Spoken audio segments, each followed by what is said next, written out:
Officer Angela Reed's police cruiser rolled to a stop in front of her modest two-story home on Maple Street, and a gentle breeze rustled through the leaves of the old oak tree in the front yard. It was a picturesque scene, one that Angela had always associated with peace and security. Little did she know that in mere moments her world would be shattered beyond recognition. As she stepped out of her vehicle, Angela took a deep breath, savoring the crisp autumn air. It had been a long shift, filled with the usual mix of traffic stops, domestic disputes, and paperwork. She was looking forward to a quiet evening with her family, her husband Michael, who worked nights at the local hospital, and their 15-year-old daughter Jasmine. Angela's father, Harold, had been staying with them for the past few weeks. At 68, he was still spry and full of life, always ready with a joke or a helping hand. His presence had been a blessing, especially with Michael's demanding schedule. Harold had stepped in to help with Jasmine, picking her up from school and keeping an eye on her until Angela or Michael got home. As she walked up the path to her front door, Angela felt a sudden chill run down her spine. Later, she would wonder if it had been some sort of premonition, a warning from the universe of the horror that awaited her inside. But at that moment, she shook it off, attributing it to the cool breeze and her own fatigue. Angela reached for her keys, but paused as she noticed the door was slightly ajar. A frown creased her brow. It wasn't like Jasmine or her father to be so careless. She pushed the door open, calling out, "Dad? Jasmine! I'm home!" The silence that greeted her was oppressive, broken only by the faint sound of movement coming from upstairs. Angela's police instincts kicked in, her hand instinctively moving to rest on her holstered weapon. Something wasn't right. As she climbed the stairs, her heart began to race. The sounds were coming from Jasmine's room. Muffled voices, the creak of bed springs. Angela's mind raced through possibilities, each more terrifying than the last. She reached the landing, her footsteps silent on the carpeted floor. Jasmine's door was partially open, and as Angela approached, she could make out two distinct voices. One was unmistakably her daughter's, high-pitched and trembling. The other, to her horror, was her father's. "Shh. It's okay, sweetheart. This is our little secret, remember?" Angela felt the world tilt on its axis.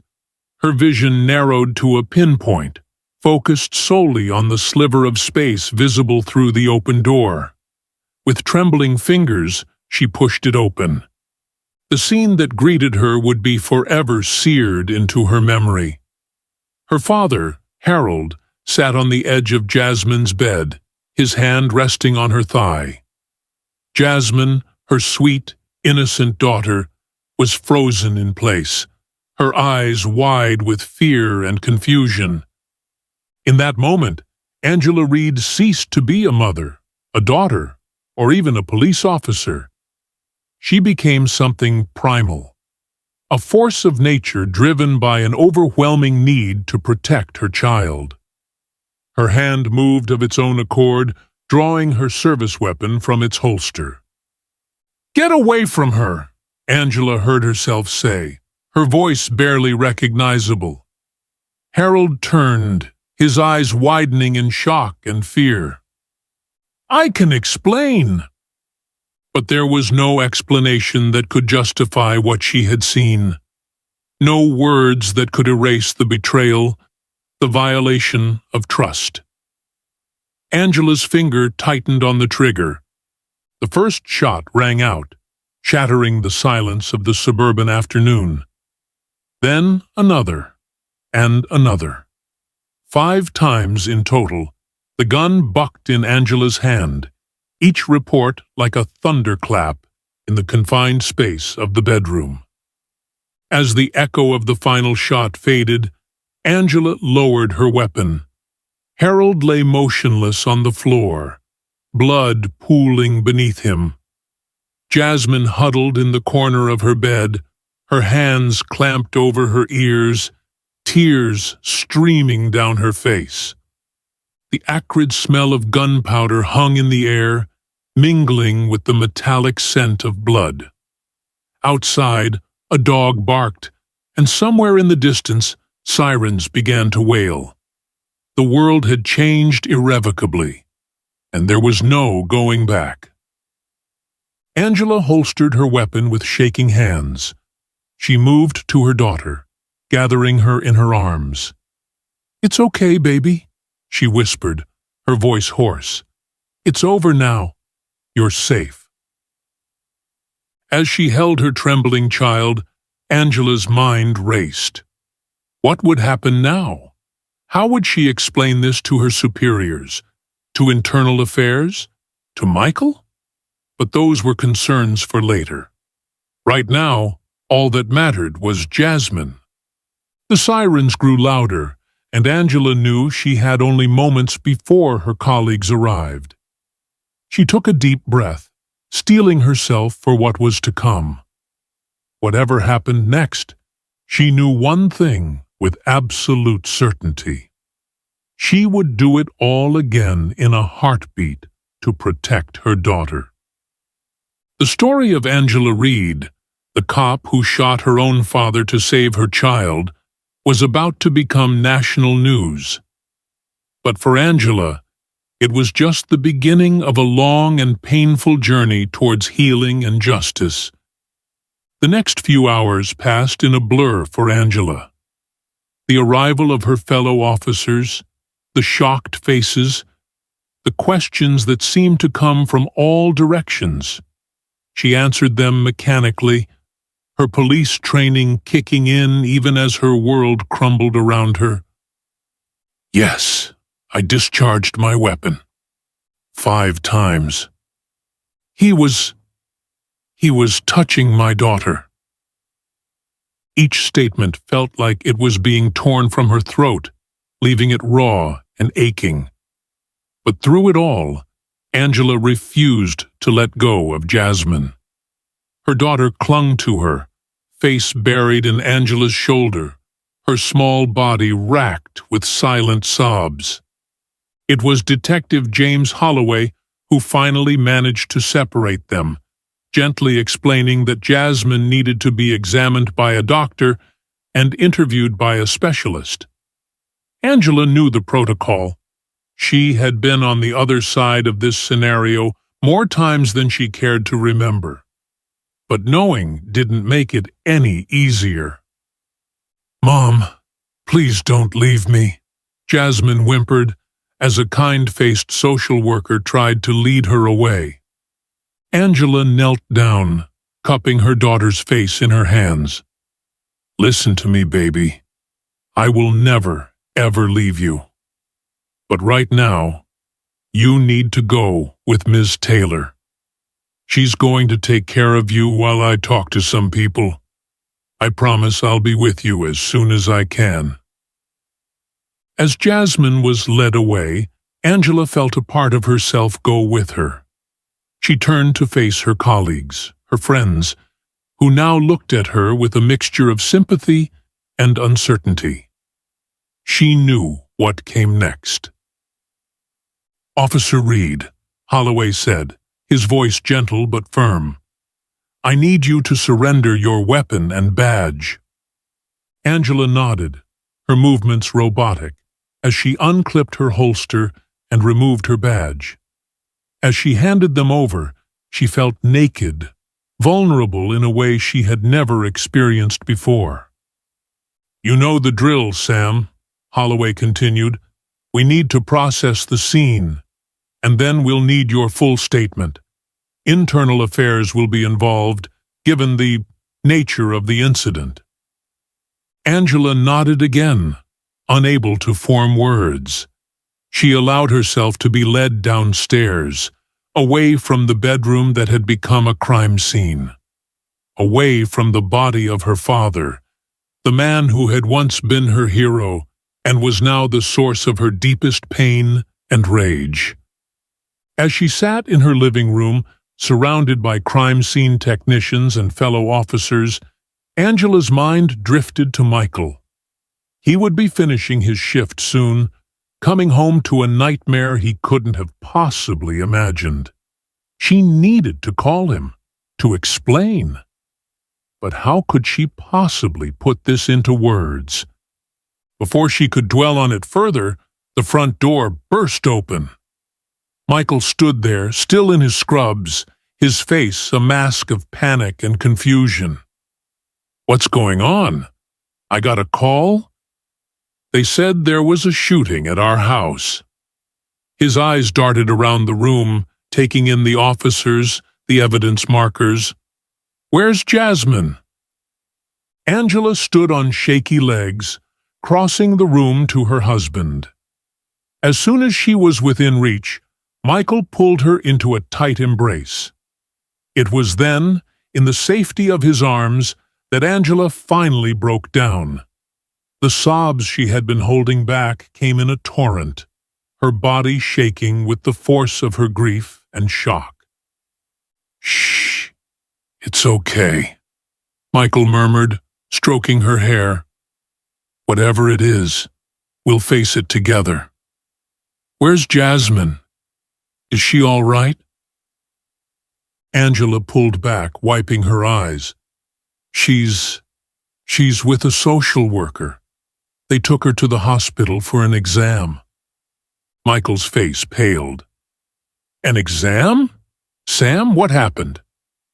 Taking a deep breath, Angela steeled herself. "It's Dad," she said, her voice barely above a whisper. "I caught him. He was touching Jasmine. I shot him, Michael. I killed my own father." The silence that followed was deafening. Michael's arms tightened around her, and Angela could feel him trembling. When he spoke, his voice was thick with emotion. "Oh, my God." For a long moment, they stood there, clinging to each other in the midst of chaos. Then, slowly, Michael pulled away, his hands on Angela's shoulders. "Listen to me," he said, his voice low and intense. "You did what you had to do to protect our daughter.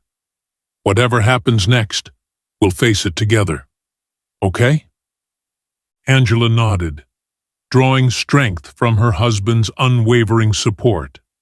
As they turned to face the room full of investigators and fellow officers, she felt a flicker of hope. No matter how dark things seemed now, she wasn't alone. She had Michael, and together they would find a way through this nightmare. But as Detective Holloway approached, his face grim, Angela knew that their ordeal was far from over. The investigation was just beginning, and with it would come scrutiny, judgment, and a fight for justice that would test them all to their limits. Detective Holloway, to his credit, handled the investigation with sensitivity and professionalism. He brought in Detective Lisa Chow, a specialist in crimes against children, to take point on Jasmine's case. Together, they worked to piece together the events that had led to that fateful afternoon. Angela's initial statement, given in the hours following the shooting, was a blur of raw emotion and fragmented memories. Now, sitting across from Holloway in an interview room at the precinct, she struggled to provide a more coherent account. "Take your time, Sam," Holloway said gently. "I know this isn't easy, but we need to understand exactly what happened." Angela nodded, taking a deep breath. "I came home early from my shift. I wasn't feeling well, thought I might be coming down with something. When I got to the house, The front door was ajar. I called out, but no one answered. Then I heard noises coming from upstairs. She paused, swallowing hard against the lump in her throat. Holloway waited patiently, his pen poised over his notepad. I went up to investigate. The sounds were coming from Jasmine's room. I heard my father's voice. He was telling Jasmine to keep quiet, that it was their secret. Angela's voice broke, and she had to take a moment to compose herself before continuing. When I opened the door, I saw him sitting on her bed. His hand was on her thigh, and Jasmine looked terrified. I lost it. I drew my weapon and told him to get away from her.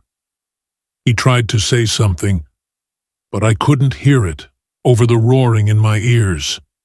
I fired 5 times. Holloway nodded, making notes. Did you give any verbal warnings before discharging your weapon? Angela frowned, trying to remember.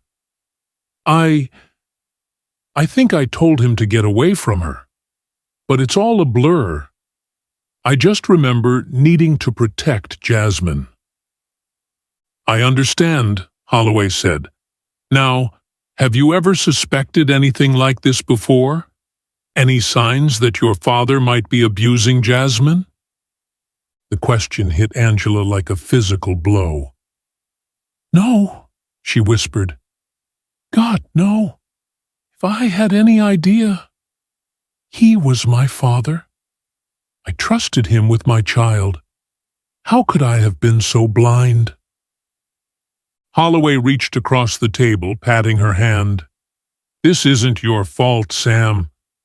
Predators like this are often very good at hiding their true nature, even from those closest to them. As the interview continued, Angela felt a growing sense of dread. She knew the questions that were coming, the ones that would determine whether she faced criminal charges for the shooting. Officer Reed, Holloway said, his tone becoming more formal.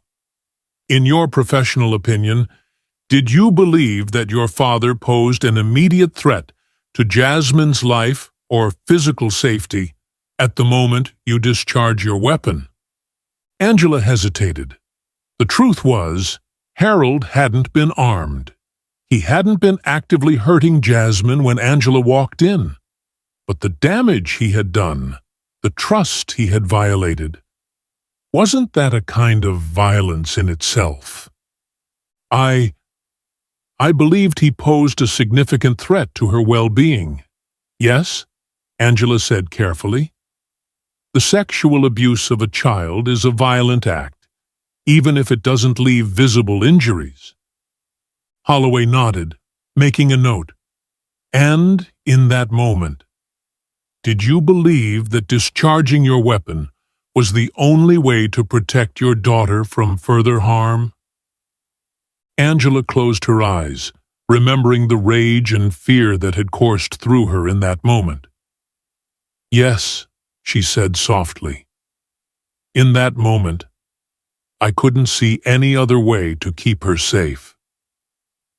As the interview wound down, Holloway sat back in his chair, studying Angela with a mix of sympathy and concern. You know this is going to be a complicated case.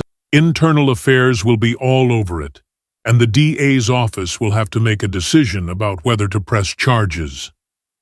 Angela nodded, feeling numb. I understand. I don't regret what I did, James. I'd do it again to protect Jasmine. But I know there are consequences. Holloway leaned forward, his voice low and intense. You're a good cop and a good mother. What happened was a tragedy, but you were acting to protect your child. We're going to do everything we can to make sure that's understood. As Angela left the interview room, she felt a strange mix of relief and apprehension. The investigation was far from over, and she knew that the hardest parts were yet to come. But for now, at least, she had told her story. It was out in the open, no longer a secret festering in the dark. Walking down the hallway, Angela caught sight of her reflection in a window. The woman staring back at her looked older, more worn than she remembered. But there was a strength in her eyes, a determination that hadn't been there before. Whatever came next, she would face it head on.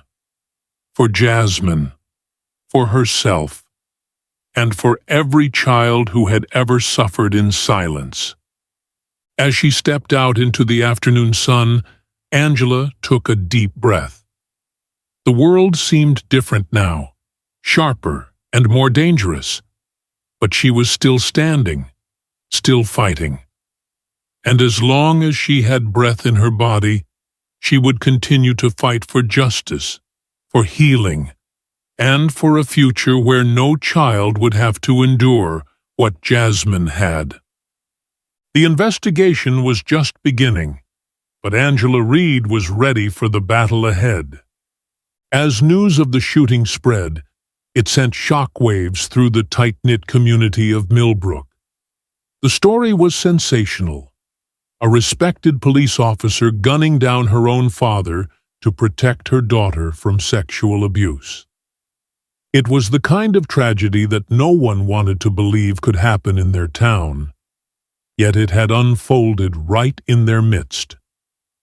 For Angela and her family, the aftermath was a maelstrom of conflicting emotions and challenges.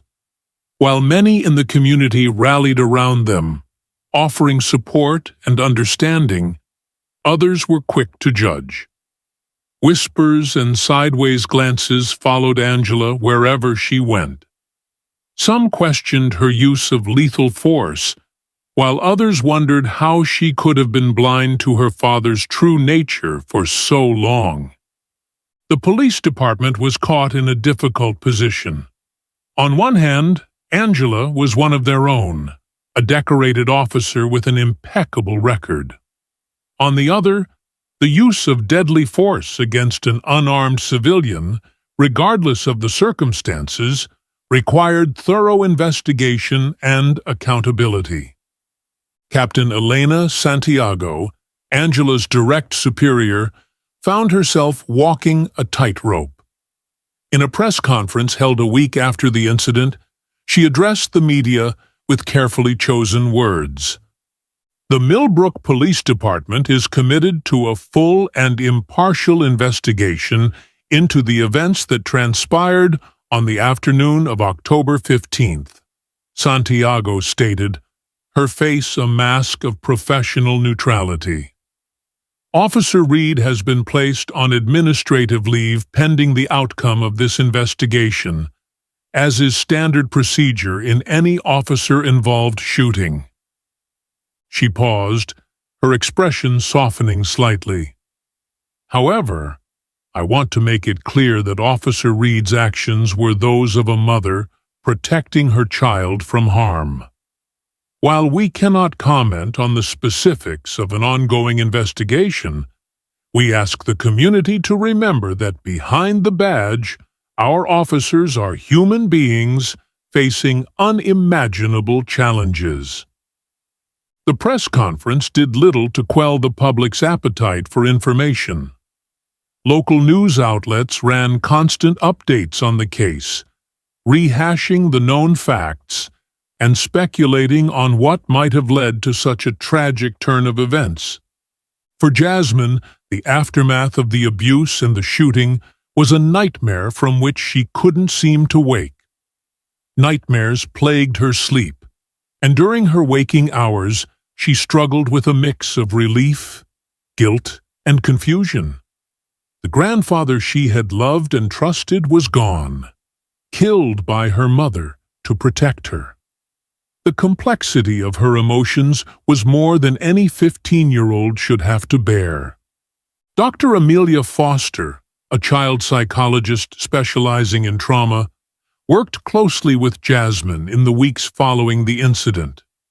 In one particularly difficult session, Jasmine finally verbalized the guilt that had been eating away at her.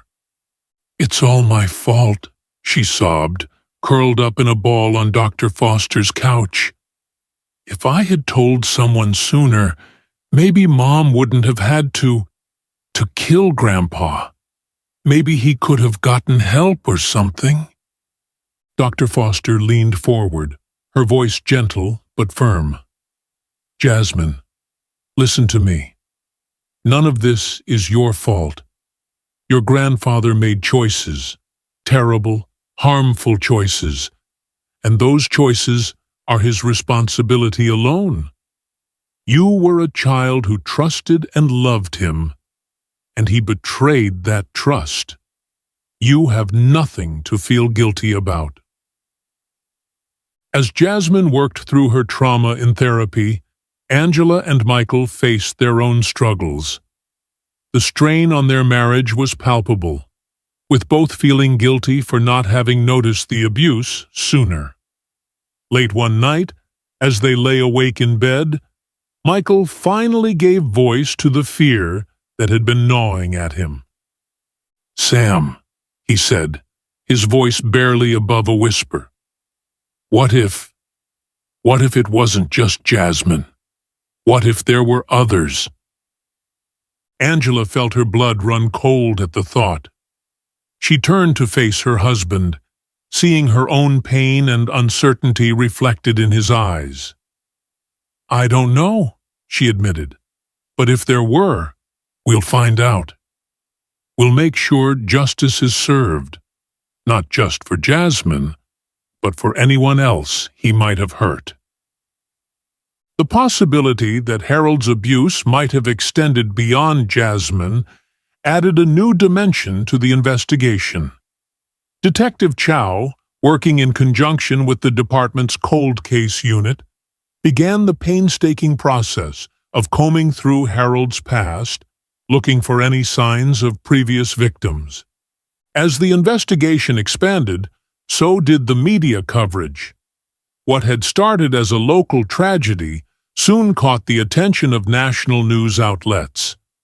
The story touched on so many hot-button issues: police use of force, child sexual abuse, the trust placed in family members, that it became a lightning rod for debate and discussion across the country.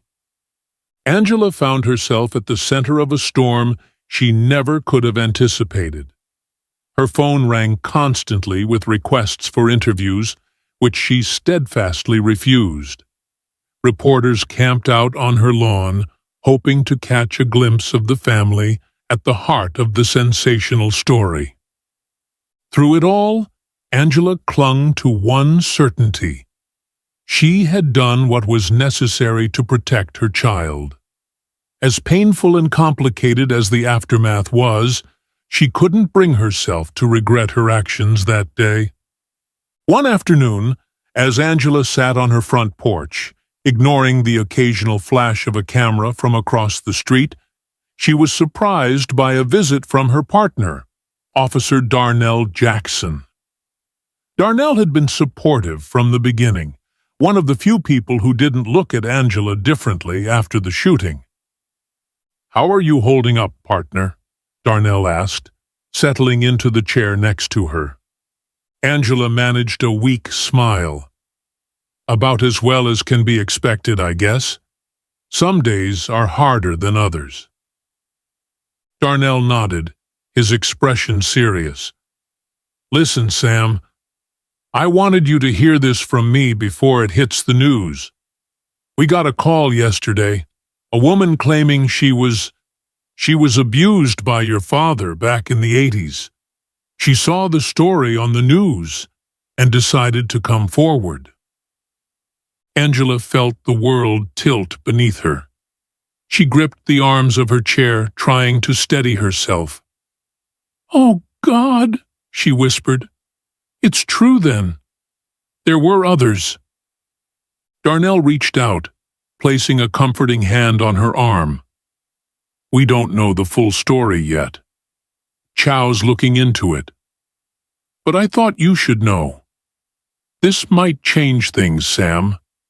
It could support your claim that you believed he posed an ongoing threat. As Darnell's words sank in, Angela felt a strange mix of horror and vindication. The knowledge that her father had likely been abusing children for decades was sickening. But it also reinforced her conviction that she had done the right thing in stopping him, no matter the personal cost. "Thank you for telling me," Angela said, her voice hoarse. I need to talk to Michael and Jasmine. They should hear this from me."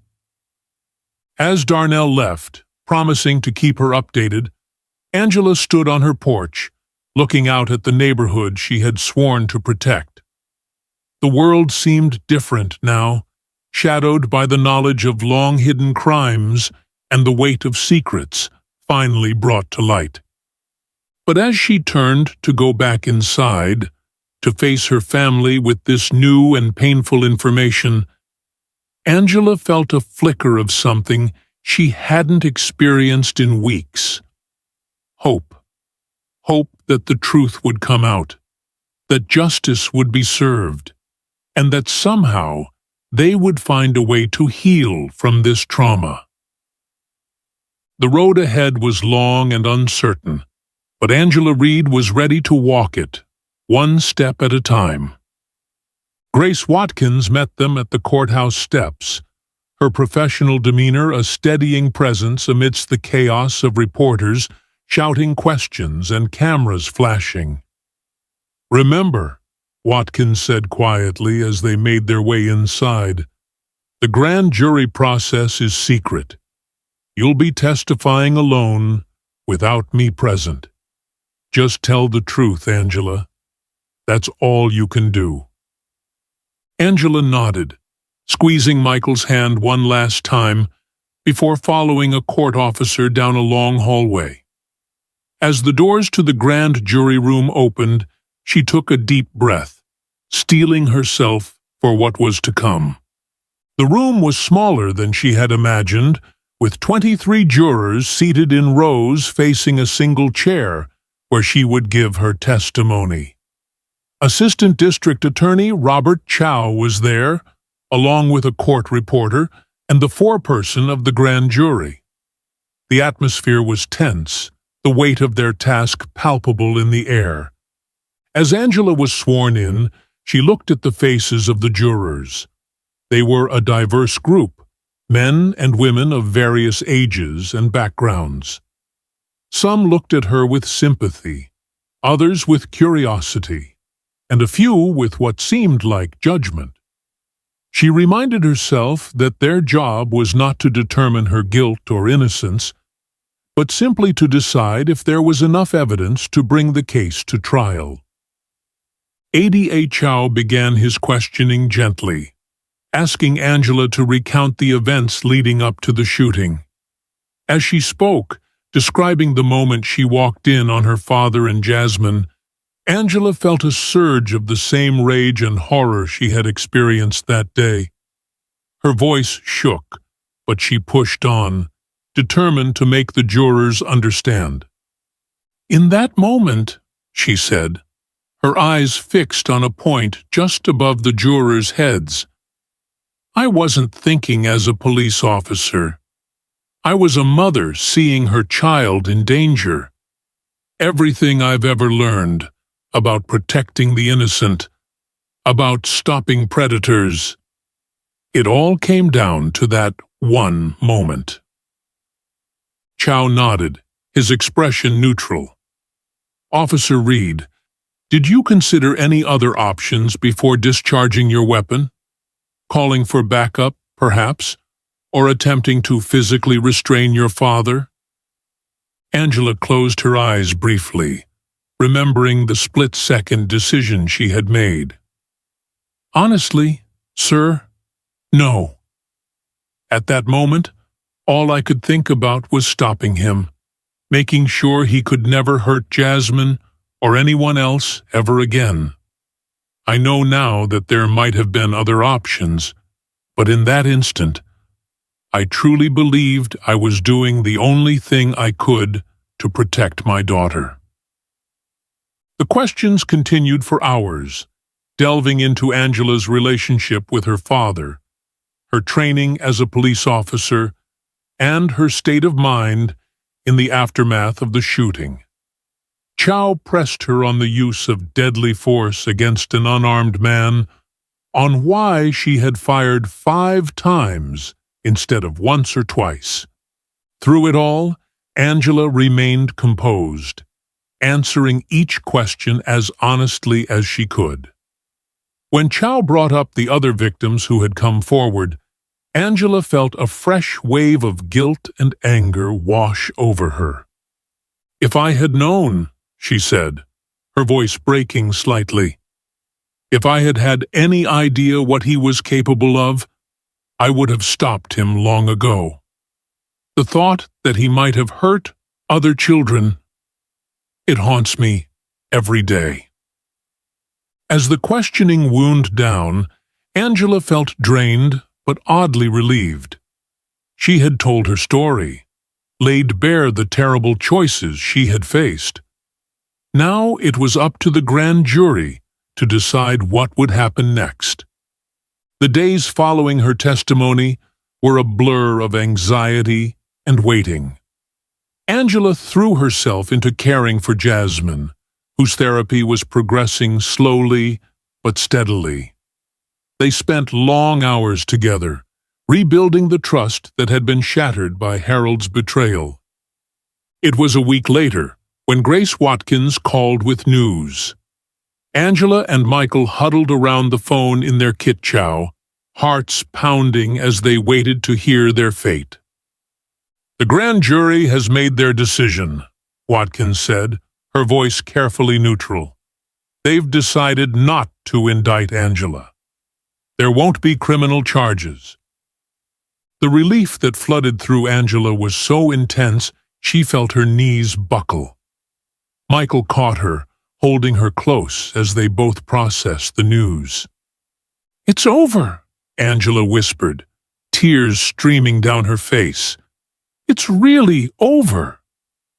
But even as she said the words, Angela knew it wasn't entirely true.